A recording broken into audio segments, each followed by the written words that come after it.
Hey everyone, welcome to my channel Science at Ease. So students, we were doing the chapter of chemistry that is thermodynamics, which is of class 11th chapter. And in this chapter now, we will discuss the another topic that is heat and work. See what is heat and work. Here first we will discuss about heat. We represent heat by symbol Q. इसे हम Q symbol से represent करते हैं.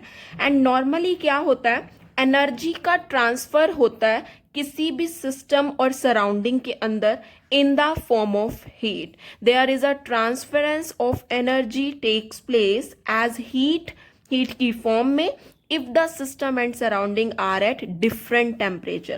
Always remember the condition here that they are at different temperature. उसी case में क्या होगा, आपके हीट का ट्रांसफर होगा या हम बोल सकते हैं ट्रांसफरेंस ऑफ एनर्जी होगा जब system and surrounding different temperature conditions पे प्रेजेंट होंगे. एंड ये जो एक्सचेंज ऑफ हीट होता है ये किसके थ्रू होता है, थ्रू द कंडक्टिंग वॉल्स. जो बाउंड्री प्रेजेंट होती है between the system and surrounding, उसके बीच में से ये हीट का ट्रांसफर होता है या एक्सचेंज ऑफ एनर्जी होता है. अब ध्यान से सुनना, अगर सिस्टम के पास, या हम बोल सकते हैं अगर system is at higher temperature, if system is at higher temperature, system का टेम्परेचर अगर हायर है तो उस केस में क्या होगा, the energy is loss to the surrounding as heat. उस केस में सारी एनर्जी कहाँ लॉस हो जाएगी, सराउंडिंग में चली जाएगी, जिससे सिस्टम का टेम्परेचर के अंदर फॉल आ जाएगा, डिक्रीज आ जाएगा. एंड तब तक ये एनर्जी ट्रांसफर होती रहेगी जब तक system and the surroundings attain the same temperature, जब तक वो सेम टेम्परेचर को नहीं ले लेते. ठीक है, सेम ऐसे ही अगर हम बात करें कि अगर सिस्टम लो टेम्परेचर पे है as compare to the surrounding, तो लोअर टेम्परेचर पे है तो इसका मतलब सिस्टम क्या कर लेगा, एनर्जी को गेन कर लेगा सराउंडिंग से, एंड उस सिस्टम का टेम्परेचर क्या हो जाएगा, इंक्रीज हो जाएगा. तो ये जो अमाउंट ऑफ हीट है जो गेन और लॉस हो रहा है बाय द सिस्टम, इसी को हम किससे रिप्रेजेंट करते हैं, क्यू से रिप्रेजेंट करते हैं. तो यहां मैंने दो चीजें बताई, इसको मैं समराइज कर रही हूं. When the system is at high temperature, then उस केस में एनर्जी क्या हो जाएगी, इज लॉस्ट. कहां लॉस हो जाएगी, टू द सराउंडिंग्स के पास. एंड जब ये एनर्जी लॉस हुई, किस फॉर्म में लॉस हुई, एज हीट की फॉर्म में, जिसकी वजह से सिस्टम के टेम्परेचर में क्या आ गया, फॉल आ गया, फॉल इन सिस्टम टेम्परेचर. एक बात मैंने ये बताई. एंड दूसरा केस मैंने यहां पे बताया कि अगर आपके सिस्टम का टेम्परेचर लो है, if your system is at the lower temperature. Next case, if system is at lower temperature, then उस केस में क्या होगा, लोअर टेम्परेचर पे है तो वो सिस्टम क्या करेगा, कुछ एनर्जी को गेन कर लेगा. Then energy is gained by system. System क्या करेगा, कुछ एनर्जी को गेन कर लेगा. किससे गेन कर लेगा, फ्रॉम द सराउंडिंग से, फ्रॉम द सराउंडिंग्स. ठीक है. एंड देन उस सिस्टम की टेम्परेचर के अंदर क्या आ जाएगा, राइज आ जाएगा. Then rise in temperature of system के टेम्परेचर में क्या आ जाएगा, राइज आ जाएगा. और ये जो एनर्जी का एक्सचेंज हो रहा है, या हम बोल सकते हैं हीट का गेन और लॉस हो रहा है बाय द सिस्टम, सारा काम तो सिस्टम से ही हो रहा है ना. तो दिस गेन और लॉस ऑफ हीट किसके थ्रू, बाय द सिस्टम. इस चीज को आप क्या बोलते हो कि किस फॉर्म में हो रहा है, it is in the form of heat, and this heat is represented by the Q. and international conventions ने ये बात बोली है कि heat absorbed by the system is positive. जब हीट सिस्टम एब्जॉर्ब करता है देन आप उसको पॉजिटिव वैल्यू लेते हो. एंड अगर हीट आपकी बाहर निकल रही है, सिस्टम से बाहर जा रही है, देन आप उसको नेगेटिव वैल्यू के अंदर लोगे. सो यहाँ पे इंटरनेशनल कन्वेंशन है. इंटरनेशनल कन्वेंशन के थ्रू यहाँ पे ये बात बोली गई है. क्या बोला गया है, इंटरनेशनल कन्वेंशन के थ्रू बोला है दैट हीट, अगर हीट एब्जॉर्ब कर रहा है system, heat absorbed by the system is positive. ये क्या है? पॉजिटिव है। That is we can say that Q is greater than 0। And next term यहां पे बोली गई है that heat given out by the system, out by the system, this is what? This is negative. और हम क्या कह सकते हैं? That is Q is less than 0। Q की वैल्यू यहां पे क्या हो जाएगी? लेस देन 0 हो जाएगी। This is complete about the heat. ये हमने हीट के बारे में डिस्कस कर लिया है। Now we will discuss about the work. अब हम डिस्कस करने वाले हैं वर्क के बारे में। वर्क को आप रिप्रेजेंट करते हो with the symbol W। This W, यहां देखो क्या होता है, हमारा जो सिस्टम में एक्सचेंज हो रहा है एनर्जी का सिस्टम एंड सराउंडिंग में, ये आपका वर्क की फॉर्म में भी एक्सचेंज हो सकता है। ये वर्क आपका मैकेनिकल वर्क भी हो सकता है, प्रेशर वॉल्यूम वर्क भी हो सकता है, या कोई भी इलेक्ट्रिकल वर्क भी हो सकता है। मैं यहाँ पे एक एग्जांपल ले रही हूँ। मान लो एक सिस्टम है और उस सिस्टम के अंदर कुछ क्वांटिटी ऑफ वाटर है थर्मोस फ्लास्क के अंदर। Let us take a system which is containing some quantity of water in a thermos flask. तो वो thermos flask तो allow नहीं करेगा ना any exchange of heat between the system and surrounding. So हम यहाँ पे assume कर लें, देखो मैं यहाँ पे example ले रही हूँ। example क्या लिया मैंने? एक system, जिस system के अंदर क्या है? which is containing some amount of, yes, some quantity is better, some quantity of water किसके अंदर? in a thermos flask, एक थर्मोस फ्लास्क के अंदर।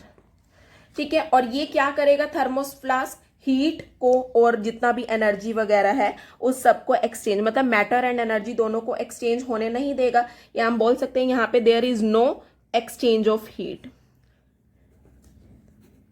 यहां सिस्टम एंड सराउंडिंग में कोई भी हीट का एक्सचेंज नहीं होगा। ठीक है, अब हम ये एज्यूम कर रहे हैं, let the temperature of water, उस थर्मोस फ्लास्क के अंदर जो टेम्परेचर है, that we are assuming that temperature of water is TA। उसको हमने क्या एज्यूम कर लिया?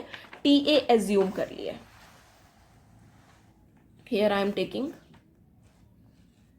Yes, let temperature of water is TA। इसको कितना एज्यूम कर लिया? TA।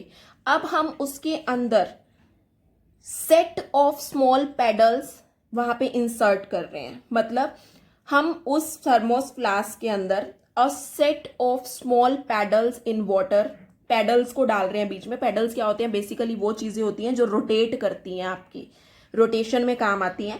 उससे क्या होगा? वाटर की चर्निंग होगी, लाइक मूवमेंट होगी, वाटर की रोटेशन होगी ना, क्योंकि वो पैडल्स रोटेट करेंगे, जिसकी वजह से वाटर का टेम्परेचर क्या हो जाएगा? इंक्रीज हो जाएगा। और this indicates that increase in the internal energy of water. Temperature अगर इंक्रीज हो गया तो ऑब्वियस है इंटरनल एनर्जी भी क्या हो जाएगी? इंक्रीज हो जाएगी। तो ये काम कैसे किया आपने? By adding some mechanical work, क्योंकि आपने वो पैडल वहां पे डाले हैं, तो that paddle is doing some mechanical work to the system. तो same increase in the temperature of water can be produced by adding equal amounts of electrical work with the help of an immersion rod. आप वहां पे अगर कोई road भी डाल दोगे ना, तब भी वाटर का टेम्परेचर इंक्रीज हो जाएगा, बिकॉज वहां पे कौन सा वर्क हो रहा है? इलेक्ट्रिकल वर्क हो रहा है। अब ऐसे ही एक प्रेशर वॉल्यूम वर्क भी होता है, जिसके अंदर हम ये पढ़ेंगे कि प्रेशर वॉल्यूम का इफेक्ट कैसे पड़ता है। तो यहां हमने सिर्फ अभी क्या चीज डिस्कस की है, मैं इसको समराइज कर रही हूं। इन्होंने मान लिया दैट टेम्परेचर जो वाटर का है दैट इज TA है। उसके बाद आपने क्या किया? इंसर्ट किया। किसको इंसर्ट किया? A set of small paddles, a set of small paddles in water and then rotate them. उसे क्या करो? देन रोटेट करो। फिर क्या होगा?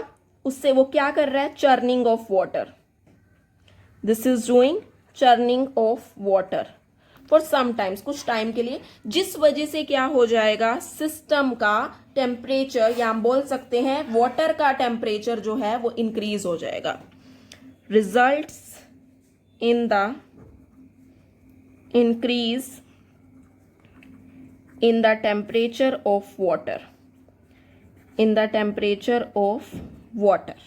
ठीक है. और ये क्या इंडिकेट कर रहा है कि यहाँ पे कौन सा वर्क किया गया है, किस वर्क से आपका टेम्परेचर इंक्रीज हुआ है, that is by the mechanical work. This is by the mechanical work. Same अगर आप उस वाटर के अंदर इमर्शन रॉड डालते हो, इमर्शन रॉड होती है एक, यहां पे ये जो वर्क हो रहा है that is because of the electrical work. Electrical work की वजह से भी आपका टेम्परेचर क्या हो सकता है, वाटर का इंक्रीज हो सकता है. ठीक है. सो ये था आपका वर्क के बारे में. और एक चीज ऑब्जर्व की गई है कि अगर सिस्टम के ऊपर वर्क हो रहा है then it is positive. Numericals में ये चीजें यूज होती हैं. If work is done on the system then it is positive. लेकिन अगर सिस्टम वर्क कर रहा है या work is done by the system then आप उसको नेगेटिव में लोगे. तो इसे एक बॉक्स में आप बंद कर सकते हो, समराइज कर सकते हो that work done on system, this is what, this is positive, and that is we can say W is greater than 0, and work done by the system is negative. ये क्या हो जाएगा, negative. That is we can say that work done is less than 0. तो ये यहाँ पे conditions आपको ध्यान रखनी है. ठीक है. आपको मैं एक यहाँ पे अब बिल्कुल क्लियर कट फ्लो चार्ट दे रही हूँ जिसमें आपको सब कुछ पता चल जाएगा, हीट और वर्क डन आपको कब कब नेगेटिव लेना है. This is our system. ये हमारा क्या है, ये हमारा एक सिस्टम है. इस सिस्टम के अंदर जब हीट एडिड होती है, जब हीट क्या हो रही है, एडिड हो रही है, then Q is greater than 0. और जब इस सिस्टम से हीट बाहर निकल रही है, या हम बोल सकते हैं heat given out, then Q is less than 0. ठीक है. लेकिन अगर सिस्टम के ऊपर वर्क हो रहा है, वर्क ऑन सिस्टम, अगर सिस्टम के ऊपर वर्क हो रहा है then work is greater than 0, मतलब पॉजिटिव वैल्यू होगी. And work by the system हो रहा है, अगर वर्क बाय द सिस्टम हो रहा है then it is less than 0, मतलब नेगेटिव में हो जाएगा. ठीक है. और अगर हम वर्क के यूनिट की यहाँ पे बात करें तो ये भी इंपॉर्टेंट है. यूनिट्स ऑफ वर्क की अगर हम बात करें तो CGS में अगर हम बात करें तो इट इज अर्ग्स. CGS में अगर हम बात करें, ठीक है. लेकिन अगर हम SI यूनिट की बात करते हैं इसकी, दैट इज जूल्स. तो ये क्या है, जूल्स है. And always remember 1 joule is equal to 10 to the power 7 ergs. ठीक है. ये चीज आपको ध्यान रखनी है. एंड आपकी एक और भी होती है, 1 newton metre is equal to 1 kg metre square second square inverse. ये यूनिट्स आपको माइंड में रखनी है. ये कैलकुलेशंस आपको पता होनी चाहिए. इससे बहुत सारे न्यूमेरिकल सॉल्व होते हैं. Now in the next video, we will discuss about the pressure volume work. Thank you so much students for watching this lecture. Do well and make your proper notes. And if any doubt comes, then you can message me in the comment section. Thank you so much.